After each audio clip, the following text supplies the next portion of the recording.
గౌరవ ముఖ్యమంత్రి చంద్రబాబు నాయుడు గారు ఈ రాష్ట్రంలో ప్రజలకి కూటమి ప్రభుత్వం జవాబుదారీగా ఉండాలి, ప్రతి ఒక్కరు కూడా ప్రజలకు అందుబాటులో ఉండాలి, దానికోసం ప్రతి వారం ప్రతి శుక్రవారం శాసనసభ్యులందరూ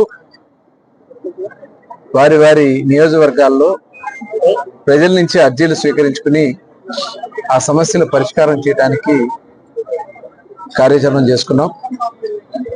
దాదాపు ఇప్పటి వరకు మచిలీపట్నం కాన్స్టిట్యున్సీలో 409 అర్జీలు వచ్చినాయి.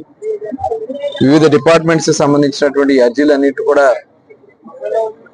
ఆన్లైన్లో అప్లోడ్ చేసుకుని అవన్నీ కూడా కన్సర్న్ డిపార్ట్మెంట్స్ పంపించడం, వారి నుంచి ఆ సమస్య పరిష్కారం చేయడానికి చర్యలు తీసుకుంటున్నాం.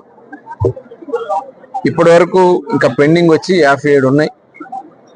57లో ఎక్కువ సమయం 3 ఇంకా ఉన్నాయి. ఈ మిగతా అన్ని కూడా విత్ ఇన్ ద లిమిట్ లోనే ఉన్నాయి.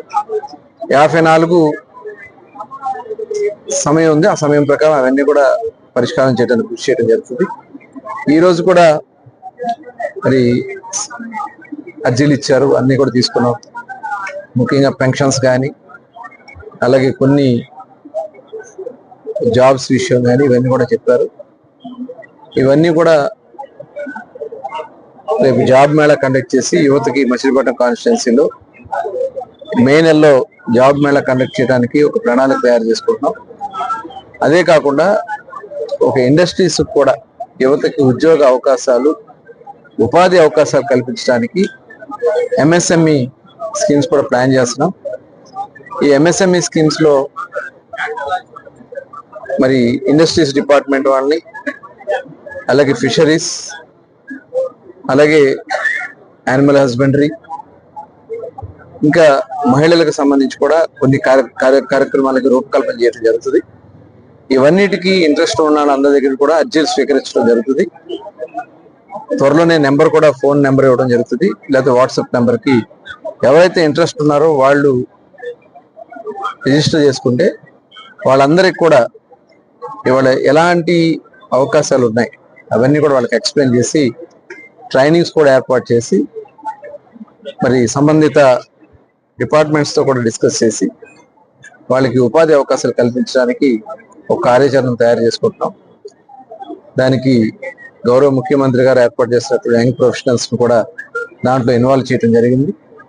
వాళ్ళు డిపార్ట్మెంట్స్తో కూడా ఆల్రెడీ ఎంక్వైరీ చేసుకుంటూ వస్తూ ఉన్నారు. త్వరలోనే ఆ కార్యాచరణ చేసి ఉద్యోగ ఉపాధి మేము టార్గెట్ పెట్టుకోవడం జరిగింది. ఎందుకంటే ఆల్రెడీ డెవలప్మెంట్ యాక్టివిటీస్ మచిలీపట్నంలో ఫండ్స్ అన్ని తీసుకొచ్చాం, అవన్నీ కూడా గ్రౌండ్ చేయాల్సింది ఉంది. త్వరలోనే మరి మున్సిపల్ మినిస్టర్ గారు వస్తే 13 కోట్ల రూపాయలతో డ్రైనేజీలు అన్నిటి కూడా దగ్గర ఒక 123 గ్యాప్స్ ఉన్నాయి. ఆ 123 గ్యాప్స్ ను కూడా కంప్లీట్ చేసి డ్రైనేజ్ ప్రాబ్లం తీయటం జరుగుతుంది.